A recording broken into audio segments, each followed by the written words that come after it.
Queridos amigos, queridas amigas, estamos iniciando o programa O Evangelho em Espírito e Verdade. Este é o nosso programa de estreia e rogamos as bênçãos do nosso Mestre Jesus sobre todos nós. Eu sou o Marcos Demário, estou transmitindo aqui da cidade do Rio de Janeiro, a cidade maravilhosa, para conversarmos nesse programa sobre Jesus, o Evangelho, suas lições, sua vivência. Também vamos conversar sobre as cartas de Paulo de Tarso. E lá no final do programa, nós vamos reservar um tempo para interagir com você que está nos acompanhando. Ou seja, você pode, a partir de agora, dentro da temática aqui do programa, você pode fazer o seu comentário, você pode enviar a sua pergunta, seja pelo YouTube ou pelo Facebook, aqui da Web Rádio Cristo Consolador, para que nós possamos, no final, interagir. Aliás, pelo meu WhatsApp particular, já recebi algumas perguntas que estarão aqui conosco no final. Então, nós vamos ter 4 blocos aqui no programa. No primeiro, nós vamos conversar sobre Jesus, sempre na visão espírita. No segundo bloco, nós vamos ter informações e estudos sobre o Evangelho. No terceiro bloco do programa, nós vamos abordar esse grande apóstolo do Evangelho, que é Paulo de Tarso e as suas cartas. E no quarto bloco, nós vamos, então, para as perguntas e respostas e comentários de todos aqueles que estão, então, acompanhando o nosso programa, o Evangelho em Espírito e Verdade. Para iniciar, nós temos que fazer uma pergunta, porque nós não podemos falar do Evangelho sem perguntarmos se Jesus, de fato, existiu. Você sabia que existe uma teoria lançada por historiadores de que talvez Jesus Cristo não tivesse existido? Que Jesus teria sido uma narrativa inventada? Essa teoria é muito debatida, há muitos livros escritos sobre isso. Qual é o pensamento do Espiritismo a respeito de Jesus? Mas antes de vermos, então, o que o Espiritismo pensa, vamos ver se nós temos, além dos 4 evangelistas, ou seja, Mateus, Marcos, Lucas e João, vamos ver, então, se nós temos informações históricas sobre a existência de Jesus. E, na verdade, nós temos, e vamos trazer alguma dessas informações históricas sobre Jesus. Ou seja, outros escritores, autores, historiadores de época que escreveram, sim, sobre Jesus. Nós vamos começar com o historiador Flávio Joséfo. Ele era um historiador judeu ligado ao Império Romano. Flávio Joséfo viveu de 37, do ano 37 ao ano 100. Portanto, ele estava ali no primeiro século do cristianismo. Flávio Joséfo escreveu uma obra maravilhosa, extensa, chamada Antiguidades Judaicas. E ali, no volume 18, então, ao escrever a história do povo judeu, ele dá a seguinte informação. Vamos abrir aspas, passando a palavra a Flávio Joséfo. Entretanto, existia, naquele tempo, um certo Jesus, homem sábio de milagres, ensinava de tal maneira que os homens o escutavam com prazer. Era o Cristo. E quando Pilatos o condenou a ser crucificado, esses que o amavam não o abandonaram e ele lhes apareceu no terceiro dia. Então, Flávio Joséfo, escritor judeu, escreveu o livro dele, Antiguidades Judaicas, já quando ele já estava com a idade mais madura, já que ele nasceu no ano 37, e ele, então, é muito claro aqui dizer da existência, na época de Pilatos, que foi o governador romano, que existia uma pessoa chamada Cristo, que esse Cristo foi condenado por Pilatos à crucificação. E os seus discípulos, ou seja, aqueles que o amavam, não o abandonaram. E Cristo teria aparecido aos seus discípulos no terceiro dia, que seria o fenômeno da chamada ressurreição. Então, temos aí o depoimento do historiador judeu Flávio Joséfo. Mas nós temos agora um romano convicto historiador, que é Tácito. Tácito nasceu no ano 56 e veio a desencarnar no ano 120. Tácito é considerado um dos maiores conhecedores da antiguidade romana. E nos seus anais, na parte 15 da história do Império Romano, Tácito diz o seguinte, vamos abrir aspas, Nero infligiu as torturas mais refinadas a esses homens que, sob o nome comum de cristãos, eram já marcados pela merecida das infâmias. O nome deles se originava de Cristo, que, sob o reinado de Tibério, havia sofrido a pena de morte por um decreto do procurador Pôncio Pilatos. Muito bem, então temos aqui um historiador romano chamado Tácito, que escreveu também uma série de obras sobre a história do Império Romano, e ele é muito claro ao consignar a existência do personagem Cristo na época do imperador Tibério, e é fato, Jesus esteve aqui na Terra durante o reinado do imperador Tibério, e ele ainda diz que o Cristo foi condenado à morte por um decreto do procurador ou governador Pôncio Pilatos. E ele ainda fala aqui de que Nero, o imperador Nero, que vai suceder, né, tempos depois, ao Tibério e alguns outros imperadores romanos, que Nero infligiu grande perseguição aos cristãos que seguiam os ensinos desse Cristo. Então, temos dois depoimentos muito significativos, dois depoimentos históricos. O primeiro do historiador judeu Flávio Joséfo e o segundo do historiador romano Tácito. Portanto, nós temos aí o Jesus histórico, confirmado por personagens que não o conheceram, que na verdade nasceram depois da sua morte, mas que enquanto historiadores mostram para nós que de fato Jesus existiu. Nós temos mais alguns depoimentos, vamos passar mais um, que é de Plínio. Plínio foi um procônsul romano. Ele viveu do ano 62 ao ano 114 e ele serviu o Império Romano em Jerusalém. Ele escreveu uma carta ao imperador Trajano.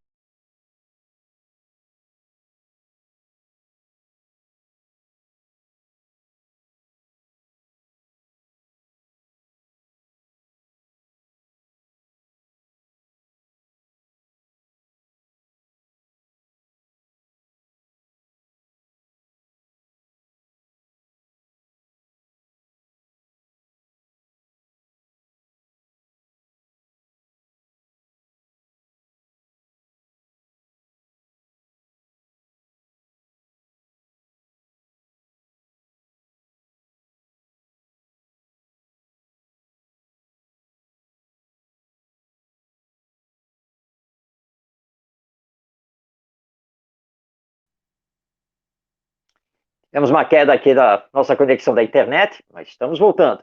Então, estamos falando aqui de Plínio, né, que foi então esse procônsul romano, e na carta que ele escreve ao imperador Trajano, ele diz o seguinte: mal dizer Cristo, um verdadeiro cristão não o fará jamais.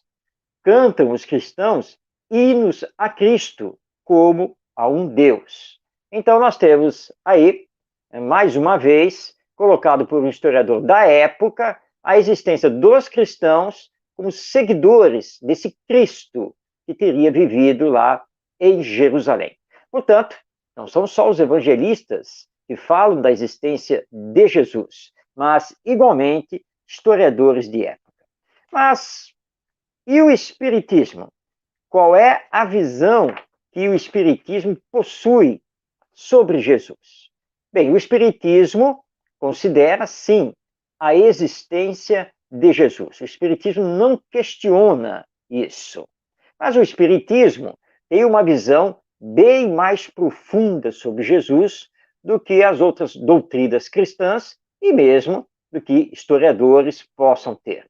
Essa visão tem início em O Livro dos Espíritos, a obra básica da doutrina espírita, lançada em 18 de abril de 1857 por Allan Kardec. Vamos destacar, e não poderíamos deixar de fazer esse destaque, a questão de número 625, onde Kardec pergunta: qual o tipo mais perfeito que Deus ofereceu ao homem para lhe servir de guia e modelo? A resposta dos espíritos superiores é bem direta: Jesus. Portanto, Jesus é o nosso guia e modelo, o espírito mais perfeito que conhecemos, que esteve aqui na face da Terra. Allan Kardec faz um comentário a essa resposta que os espíritos dão, e ele diz o seguinte: Jesus é para o homem o tipo de perfeição moral a que pode aspirar a humanidade na Terra. Deus nos oferece como o mais perfeito modelo, e a doutrina que ele ensinou é a mais pura expressão de sua lei, porque ele estava animado do Espírito Divino e foi o ser mais puro que já apareceu na Terra. Se alguns dos que pretenderam instruir os homens na lei de Deus, algumas vezes os desviavam para falsos princípios, foi por se deixarem dominar por sentimentos demasiado terrenos e por terem confundido as leis que regem as condições da vida da alma com as que regem a vida do corpo. Muitos deles apresentaram como leis divinas o que era apenas leis humanas, instituídas para servir as paixões e dominar os homens. Bom, a palavra de Allan Kardec é muito clara, nos apresentando então Jesus como o tipo de perfeição a que todos nós, seres humanos, almas imortais que somos, devemos aspirar e trabalhar para atingirmos. Por isso, o Espiritismo considera Jesus como nosso guia e modelo. Pois bem, se ele é a expressão divina, se ele veio cumprir a missão que já tinha sido anunciada pelos antigos profetas judeus, porque passados mais de 2000 anos da sua presença e dos seus ensinos, nós ainda não conseguimos seguir o nosso Mestre Jesus. É que ainda estamos envolvidos pelo egoísmo, pelo orgulho, e tomamos muitas vezes as coisas que são do nosso mundo terreno como se fossem coisas divinas. E nós precisamos nos trabalhar, e muito, para entendermos os ensinos morais de Jesus. A questão de estudar Jesus não está em discutir qual foi exatamente a data em que ele nasceu, se ele nasceu em Belém ou se nasceu em Nazaré, como foi efetivamente a morte dele, porque se nós olharmos os 4 evangelistas, eles têm narrativas um tanto quanto diferentes, divergem em detalhes de como teria sido realmente a crucificação de Jesus. Não adianta também nós discutirmos se ele fez ou deixou de fazer os chamados milagres, porque essas coisas todas nos desviam do principal do Evangelho, que são os ensinos morais que nosso Mestre Jesus veio nos trazer, e dos esforços que precisamos realizar para compreender esses ensinos e vivenciá-los, realizando então a nossa transformação moral. Você sabia que entre os discípulos de Jesus, teve um que de forma assim quase imediata após a crucificação, após Jesus ter partido de volta ao mundo espiritual, teve um dos discípulos que logo compreendeu que o mais importante de tudo eram os ensinos morais deixados pelo Mestre, e que esses ensinos morais não podiam se perder. Lembrando aqui que nós estávamos numa época lá na Judéia, onde a maioria do povo era analfabeta. Vários dialetos eram utilizados. Por exemplo, na Galileia, que é a região de origem tanto de Jesus como dos seus discípulos, na Galileia se falava o aramaico. Mas lá em Jerusalém, principalmente entre os doutores da lei, os sacerdotes e assim por diante, falava-se o hebraico. Os romanos utilizavam duas línguas principais. O latim, que era a língua oficial para os documentos do império, os nomes e assim por diante, e o grego, principalmente o grego koiné, que era o grego mais popular, que era falado, então, de forma mais vulgar entre todos. Muito bem. Como a maioria era analfabeta, havia, então, um ensino oral, ou seja, as coisas eram passadas de boca em boca. E não era fácil naquela época, nós estamos falando de 2000 anos atrás, não era fácil obter os recursos para escrever. Existiam duas formas para escrever. Ou você conseguia o papiro, que era um papel vegetal, ou você iria ter que conseguir o pergaminho, que vinha da pele dos animais, principalmente da cabra, da ovelha. Mas o pergaminho era caro, não era para qualquer um. E as tintas, elas não eram como conhecemos hoje. E não era fácil escrever, porque você precisava dessas tintas e precisava também da pena. E, claro, ser alfabetizado. Mateus, um dos evangelistas, ele que era publicano, ou seja, cobrador de impostos para o Império Romano, Mateus era letrado, Mateus era alfabetizado. Mateus, entre os anos 35 e 36, ou seja, basicamente 2 a 3 anos após a crucificação de Jesus, Mateus escreveu o que é conhecido como os Ditos do Senhor, ou Evangelho que. Esse que vem da palavra Kele, que é do alemão e que tem o significado mais profundo de força, de fato. Ou seja, teria existido o Evangelho que? Teria existido? Não. Nós, espíritas, sabemos que ele existiu, porque o benfeitor espiritual Emmanuel, através do nosso querido médium Chico Xavier, na obra monumental Paulo e Estevão, ele referenda a existência dos ditos do Senhor escritos por Mateus. Paulo vai receber uma cópia desses ditos do Senhor por Ananias, na cidade de Damasco. Portanto, nosso Emmanuel afirmando, sim, os ditos do Senhor, escritos por Mateus, existiram. Foi, por assim dizer, o primeiro evangelho.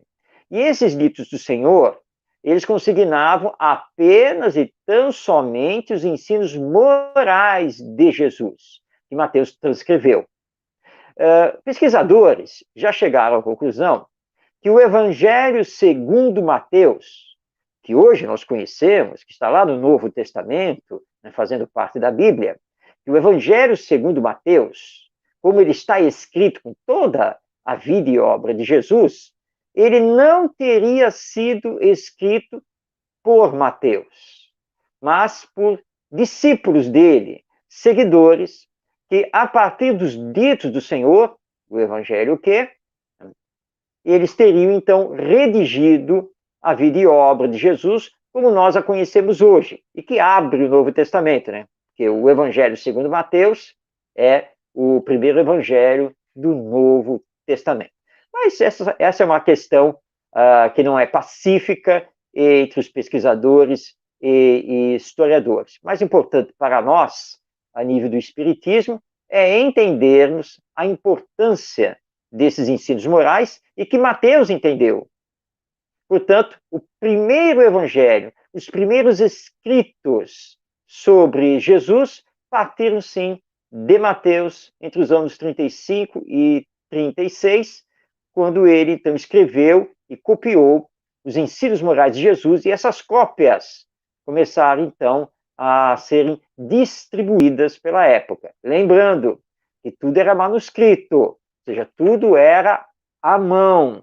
Não era uma tarefa das mais fáceis fazer, então, esses manuscritos. Vamos conhecer um pouquinho aqui de Mateus. Vamos conhecer um pouquinho da sua história.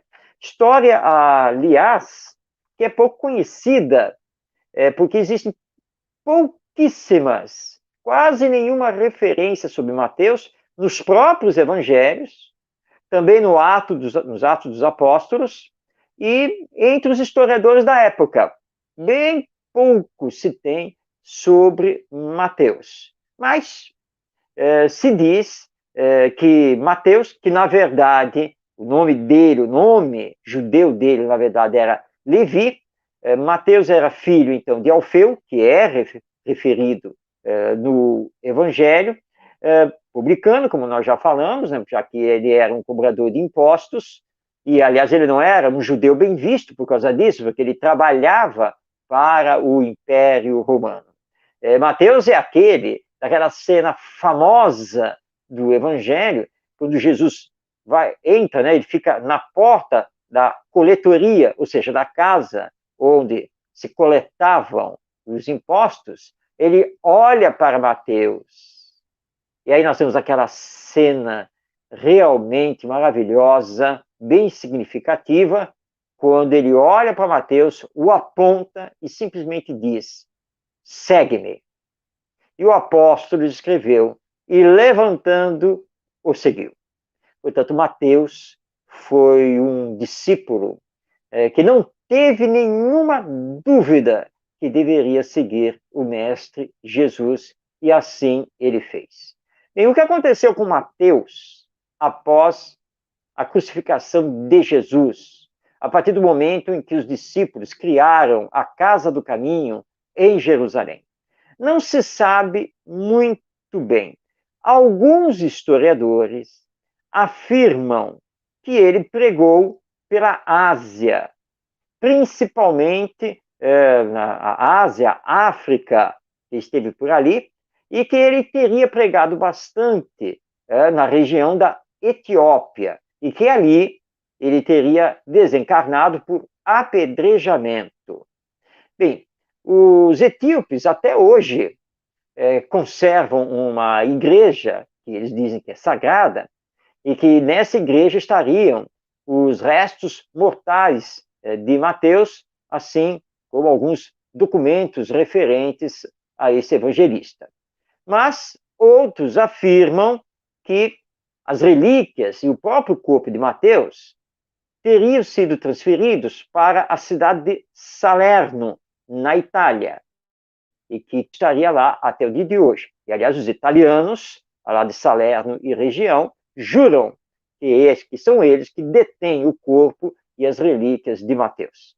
Mas discussões históricas à parte, já que nem os etíopes e nem os italianos permitem acesso ao suposto corpo e às supostas relíquias, vamos ficar, então, com os ensinos que Mateus escreveu e que estão lá no seu evangelho. Lembrando aqui que os ditos do Senhor, que é esse evangelho primitivo, eles foram perdidos. Não existe nenhuma cópia desses ditos do Senhor. Nós apenas sabemos que eles existiram e que deram origem aos demais evangelhos, que foram escritos segundo os historiadores, entre os anos 60 e 90 do primeiro século. E, aliás, o Evangelho de Mateus não teria sido o primeiro Evangelho, exceção, claro, desses ditos do Senhor. Mas o primeiro Evangelho teria sido escrito por Marcos. Na sequência, viria o Evangelho de Lucas, aí sim o Evangelho de Mateus e, por fim, o Evangelho de João. Mas esta é outra questão histórica, muito polêmica, e nós espíritas não entramos nessa seara, porque para nós, mais importante é estudar os ensinos morais do nosso Mestre Jesus.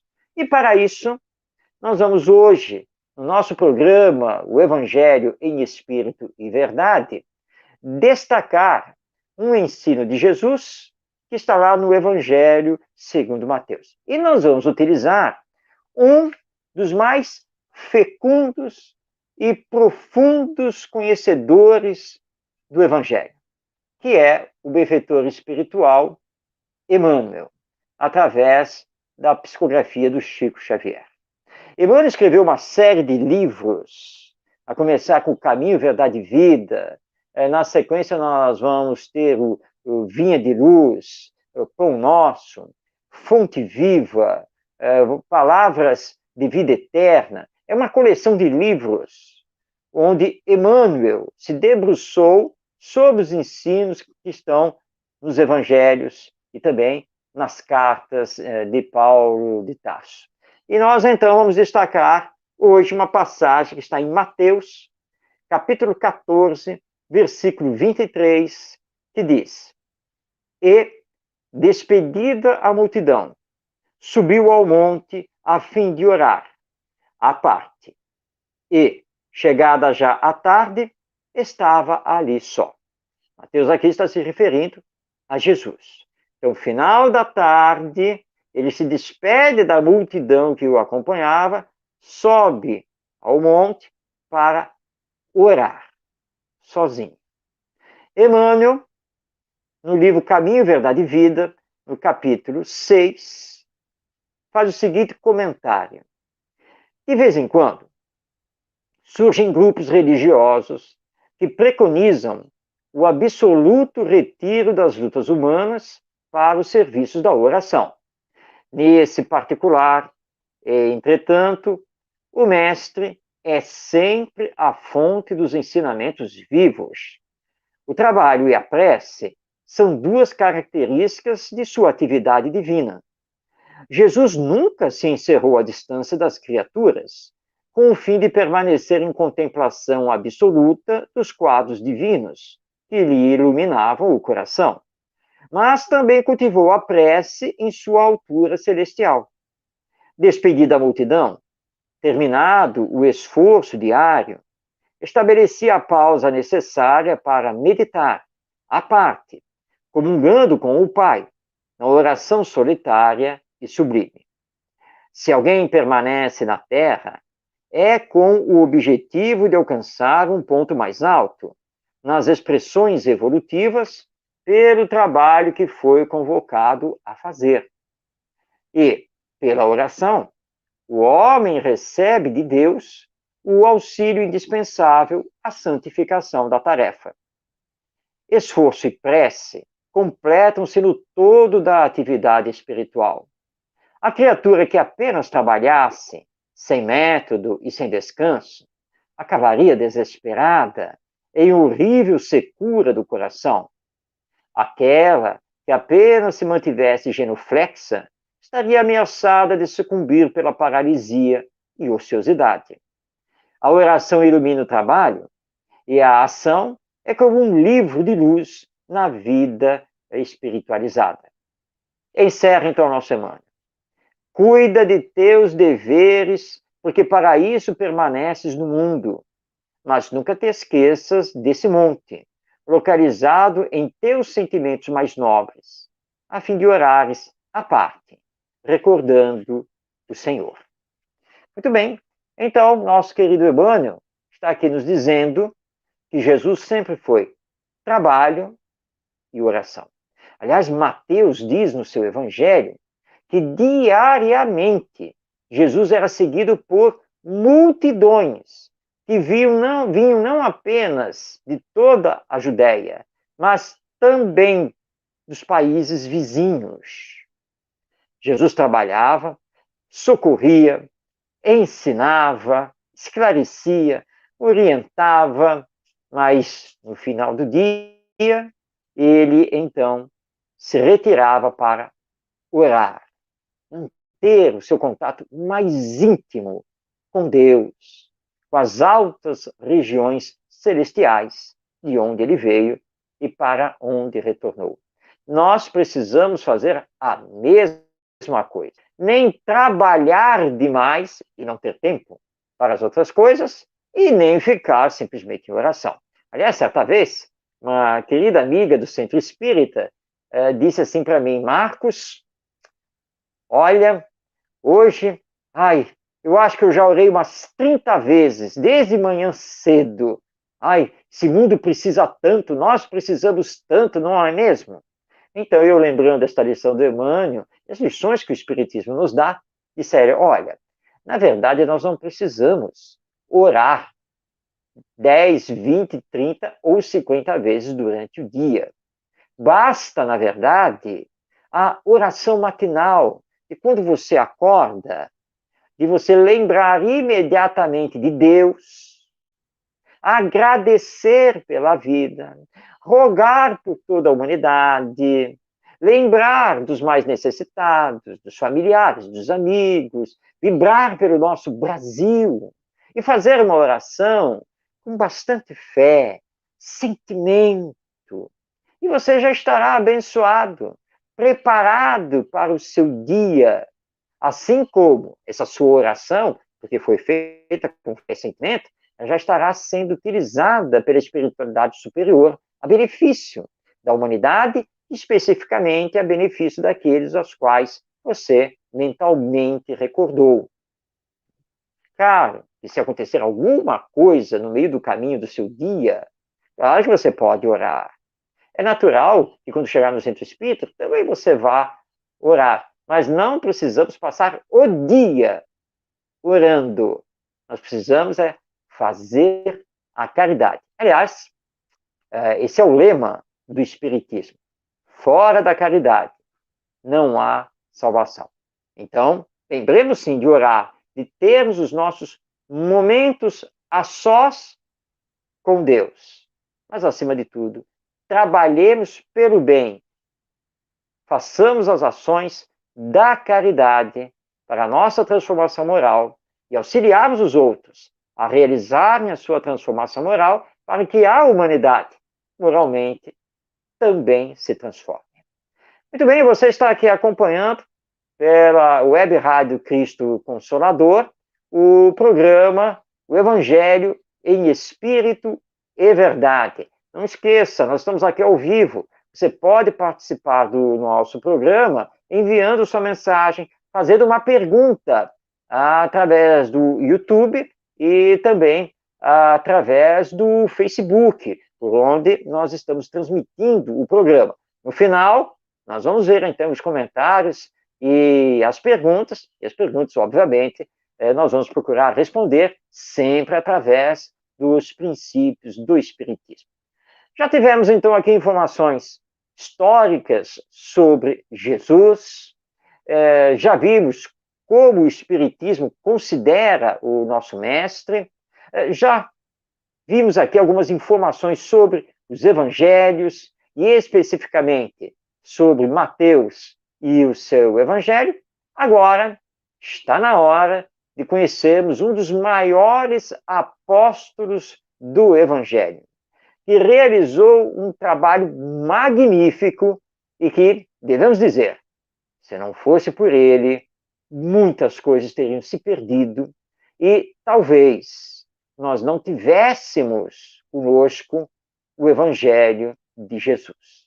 Estou aqui me referindo a Paulo de Tarso, inicialmente Saulo, um judeu nascido na cidade de Tarso e depois radicado em Jerusalém para completar os seus estudos para ser um rabino um sacerdote. Aliás, ele quase chegou a fazer parte do Sinédrio, que era o conselho dos anciãos, ou seja, o conselho dos sacerdotes, dos rabinos judeus, conselho esse que tinha força não apenas religiosa, mas também administrativa e política na época. Saulo foi um grande perseguidor dos cristãos.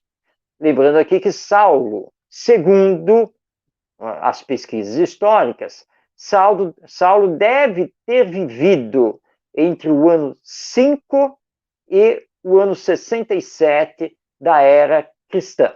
Portanto, Saulo nasceu, ou vamos melhor dizer aqui, reencarnou após a morte de Jesus. E vai viver ali mais ou menos até o ano 67. Isso também não é pacífico entre os historiadores, porque faltam documentos. Emmanuel, no seu belo livro Paulo e Estevão, não marca a data da desencarnação, mas dá a entender que Paulo estava preso em Roma ali por volta do ano 65. Então ele teria realmente desencarnado ali pelo ano 66 ou 67. Não se sabe como ele desencarnou.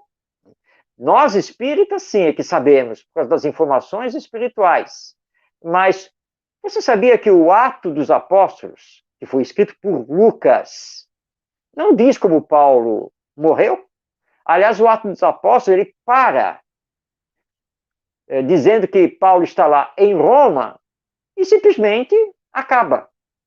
Os historiadores consideram que a parte final do Atos dos Apóstolos foi perdida. Portanto, historicamente, documentalmente falando, não se pode afirmar nem como, nem onde Paulo morreu. Mas Emmanuel e outros espíritos, através de diversos médiuns, veio nos dizer que Paulo morreu, sim, lá em Roma, e que ele morreu sendo decapitado. Essa decapitação de Paulo de Tarso é considerada pelos historiadores como um folclore possível.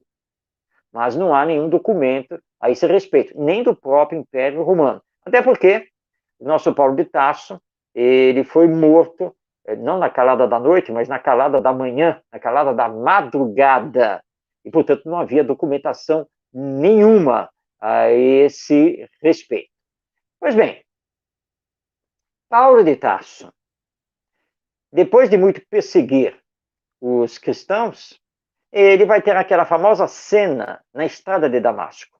Ele está com alguns amigos indo para a cidade de Damasco para prender o cristão Ananias e iniciar toda uma perseguição aos discípulos de Jesus lá em Damasco, que hoje fica na Síria.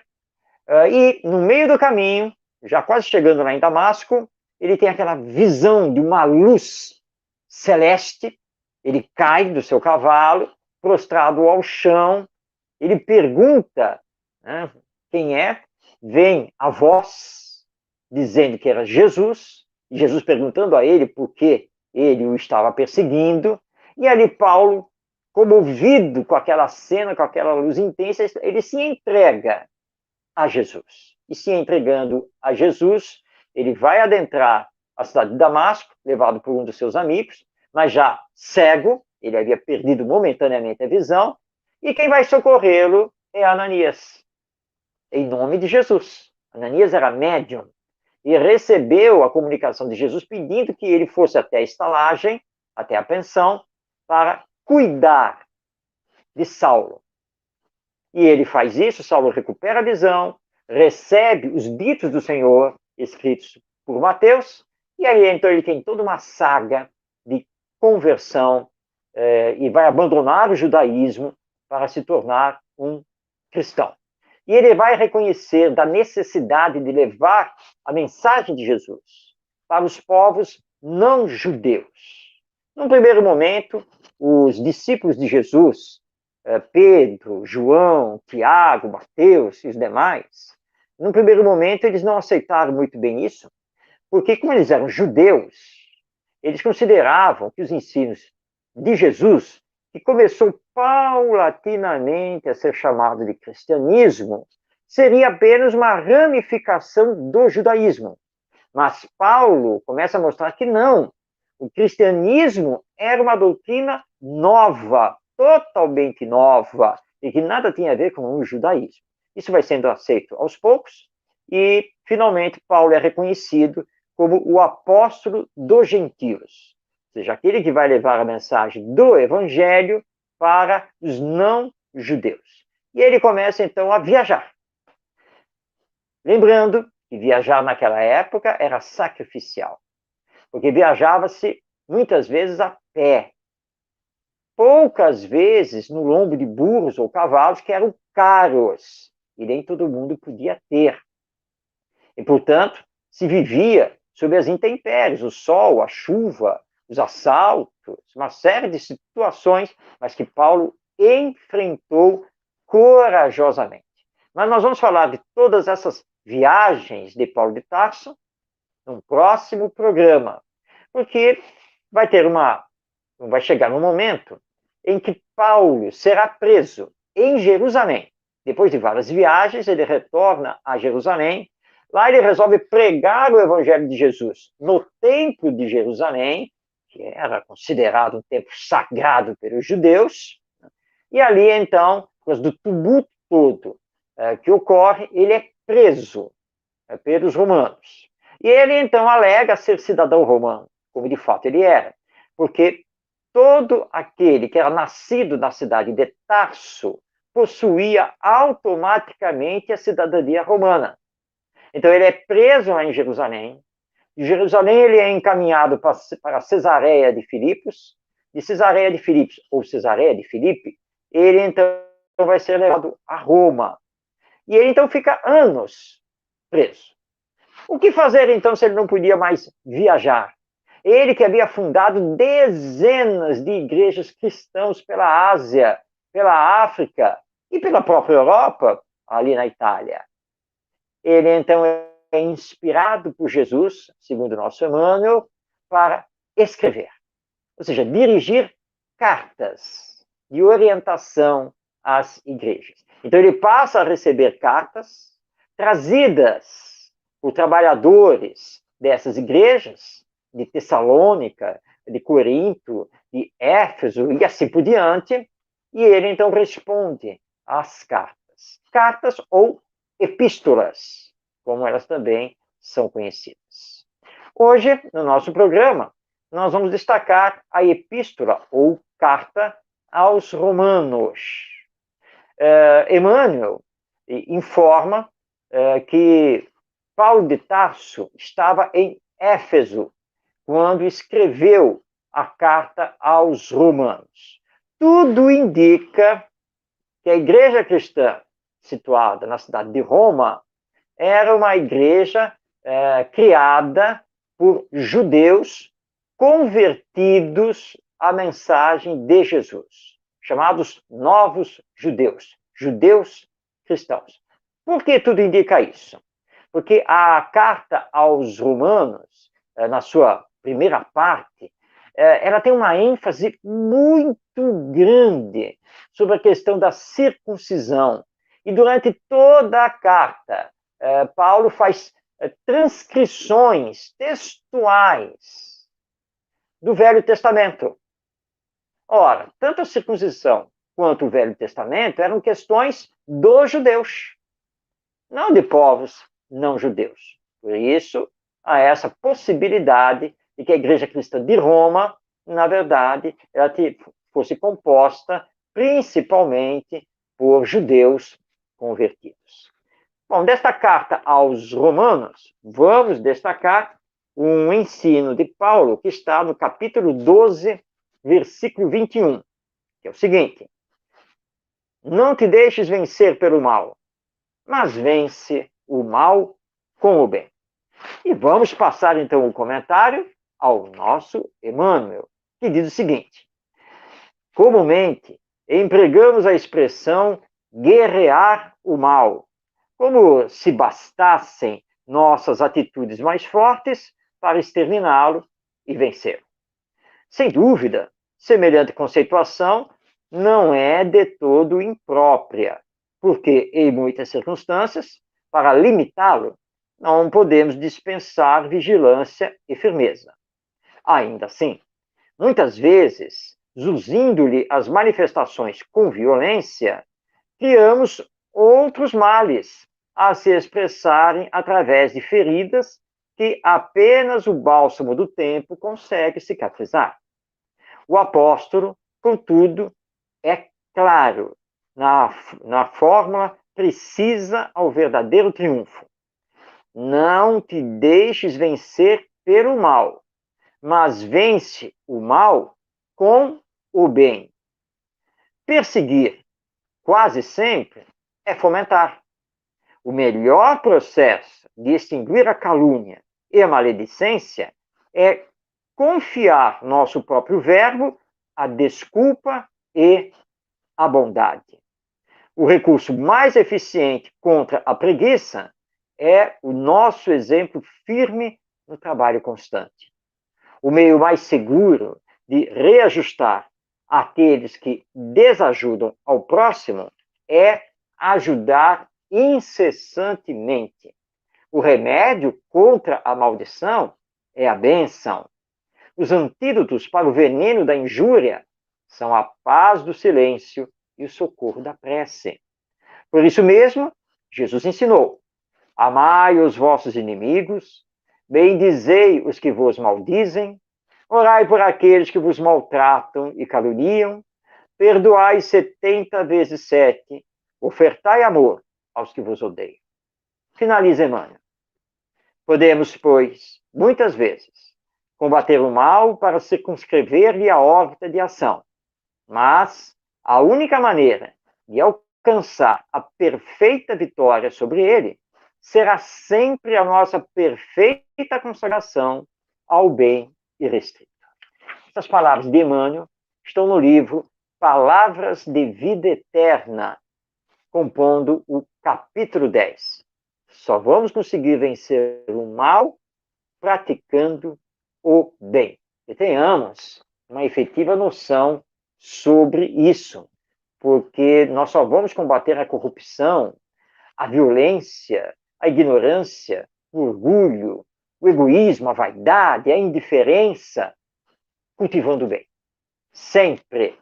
Não há, na verdade, outro caminho para a realização da transformação moral da humanidade. Então, conhecemos um pouco de Paulo de Tarso, mas calma, não se preocupe. Nos próximos programas, nós vamos conhecer mais sobre Paulo de Tarso, as suas cartas, os seus ensinos, como esse grande apóstolo do Evangelho. Bem, estamos já na reta final do nosso programa, o Evangelho em Espírito e Verdade, e eu recebi aqui duas perguntas que foram enviadas para o meu WhatsApp particular, porque começou a sair a divulgação do programa, e alguns amigos e amigas dirigiram, então, comentários e acabaram fazendo algumas perguntas. Então, para iniciar este último bloco do programa, eu vou passar, então, a palavra ao Aldair, que é da cidade aqui do Rio de Janeiro, e ele perguntou: por que Allan Kardec lançou o Evangelho segundo o Espiritismo? Não basta o estudo do Novo Testamento?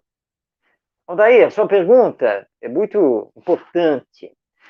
Allan Kardec lançou o Evangelho segundo o Espiritismo no ano de 1864. Na introdução, logo no primeiro item da introdução, ele explica por que do lançamento desse livro. Ele fala, então, que o Novo Testamento, onde nós temos os evangelhos, ele pode ser estudado através da vida e obra de Jesus, dos chamados milagres que Jesus fez, e pode ser estudado também através dos ensinos morais. E ele então diz que para o Espiritismo, o que importa são os ensinos morais. Então, o Evangelho segundo o Espiritismo é um livro totalmente voltado para estudar os ensinos morais de Jesus à luz dos princípios espíritas. Pegando o Evangelho segundo o Espiritismo nas mãos, nós vamos ver que a maioria dos capítulos é formada das lições de Jesus, retiradas lá do Novo Testamento, os comentários de Allan Kardec e, na sequência, as instruções dos Espíritos sobre aqueles ensinos. Onde nós vamos conhecer, então, os ensinos de Jesus através da imortalidade da alma, da vida após a morte, da reencarnação, do uso do livre-arbítrio. Ou seja, são os ensinos de Jesus estudados através do Espiritismo. Nós, espíritas, também estudamos diretamente o Novo Testamento, o Evangelho, porque ele é realmente muito importante. Nós temos no movimento espírita os núcleos de estudo e pesquisa do Evangelho, e assim como temos também os grupos de estudo das obras de Allan Kardec e, portanto, o estudo direto do Evangelho segundo o Espiritismo. Podemos dizer que o Evangelho segundo o Espiritismo complementa, aprofunda o que está lá no Novo Testamento, que às vezes nós não temos como entender determinados ensinos, determinadas parábolas, sem as chaves da alma imortal e da reencarnação. E é isso, portanto, que Allan Kardec veio nos trazer. Nós precisamos, sim, do Evangelho segundo o Espiritismo, porque destaca os ensinos morais com as explicações dos espíritos trazidas por Kardec e também pelos próprios espíritos. Nós recebemos aqui também uma pergunta da Sônia Mara, que é da cidade do Rio de Janeiro. É a pergunta aqui: diante de uma humanidade tão conturbada, como entender o ensino de Jesus? Bem-aventurados os mansos, porque eles herdarão a terra. Sônia, sua pergunta realmente nos leva a considerações da máxima importância. Jesus esteve conosco há mais de 2000 anos. Vamos lembrar que nós já estamos no ano 2021 da era cristã. Ele afirmou que os mansos herdarão a terra. Mas você está olhando para a história da humanidade e está olhando que nós ainda estamos em movimentações de violência, ameaças de guerra e guerras pontuais, muito egoísmo, muito orgulho. Será que Jesus errou? Como que os mansos vão herdar a terra se o mal ainda aqui predomina? Mas tenhamos calma. Tudo é um processo que está na lei de progresso, que é uma lei divina. Nada dá saltos, nem na natureza, nem na vida humana. O bem vai se estabelecendo pouco a pouco. E os mansos podem herdar a terra já aqui e agora. Porque em praticando o bem, em se esforçando em amar o próximo, não revidar, que é oferecer, né, é o símbolo de oferecer a outra face, os mansos, pouco a pouco, vão conquistando. Porque a violência, ela pode se impor, e se impor durante um bom tempo, mas ela sempre cai. O mal pode predominar também durante um bom tempo, mas ele não consegue se sustentar, porque diante do bem ele queda. O mal jamais terá mais força que o bem. Então nós, espíritas, cristãos, temos que nos esforçar em fazer o bem, em sermos mansos e pacíficos, porque herdaremos a terra mais cedo ou mais tarde.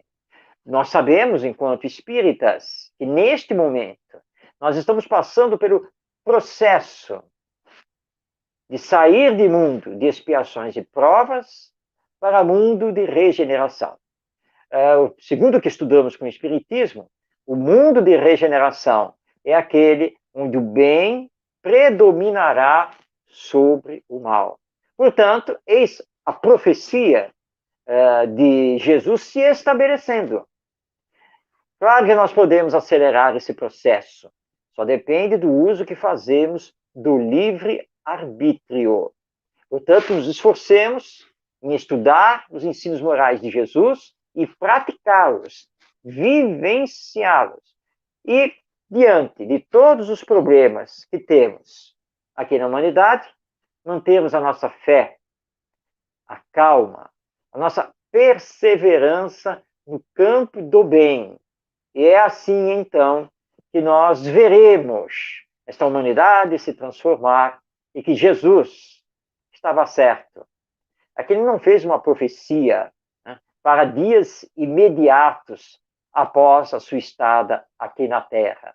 Mas ele estava olhando o tempo humano de progresso, de evolução. E é fato que, apesar dos inúmeros problemas que nós temos ainda aqui na humanidade, é fato que já progredimos bastante, não apenas intelectualmente, mas também já realizamos um bom progresso espiritual, um bom progresso moral. Há muito o que fazer, não resta dúvida, mas com o Evangelho em espírito e verdade, auxiliados pelo Espiritismo, nós poderemos fazer muito mais. Bem, estamos chegando ao final do nosso programa, o Evangelho em Espírito e Verdade, aqui pela Web Rádio Cristo Consolador. O programa vai ao ar toda quinta-feira, a partir das 5 da tarde, e o vídeo fica depois disponível no canal do YouTube da Web Rádio. Não deixe, então, de assistir, de compartilhar, de divulgar, para que esta Web Rádio está iniciando as suas atividades, também possa crescer, divulgando o Evangelho e o Espiritismo através da internet, para todo o Brasil e todo o mundo. Para que, então, você conheça a Web Rádio Cristo Consolador, nós vamos aqui encerrar o nosso programa, agradecendo a sua audiência, a você que nos acompanhou. Lembrando, você pode, através dos canais de comunicação da Web Rádio Cristo Consolador, enviar as suas perguntas para o nosso próximo programa, enviar os seus comentários, que nós teremos o maior prazer em receber e poder trazer aqui para o nosso programa, que estará sempre tratando de Jesus, dos evangelhos, de Paulo de Tarso, e também tentando responder aí as perguntas. Então, já tivemos até aí alguns comentários que vieram na tela. Nosso agradecimento, paz em todos os corações, bênçãos de Jesus sobre todos nós, mas fiquemos agora com a divulgação dos programas, da programação da Web Rádio Cristo Consolador. E até nosso próximo encontro, na próxima quinta-feira, se Deus quiser.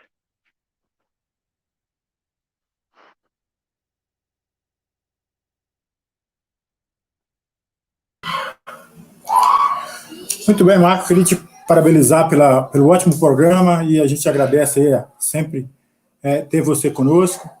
E hoje nós ainda teremos mais um programa que é diário, que é o programa Refletindo com Jesus, com a apresentação da nossa companheira Vera Costa, que será transmitido pela Web Rádio Cristo Consolador às 18 horas. Na sequência, finalizando a programação de hoje, teremos aí Estudando a Codificação Espírita, com o Livro dos Médios, na apresentação dos companheiros Amadeu Ferreira, Ivan Augusto, Renato Bezerra, Ronaldo e também Reginaldo, Teófilo, diretamente de Natal, no Rio Grande do Norte. Esse programa vai ao ar às 20 horas. Então, essas são a programação para finalizar o nosso dia de hoje, e agradecendo sempre a Deus, a Jesus, aí por essa oportunidade. Valeu, Marco, um abração.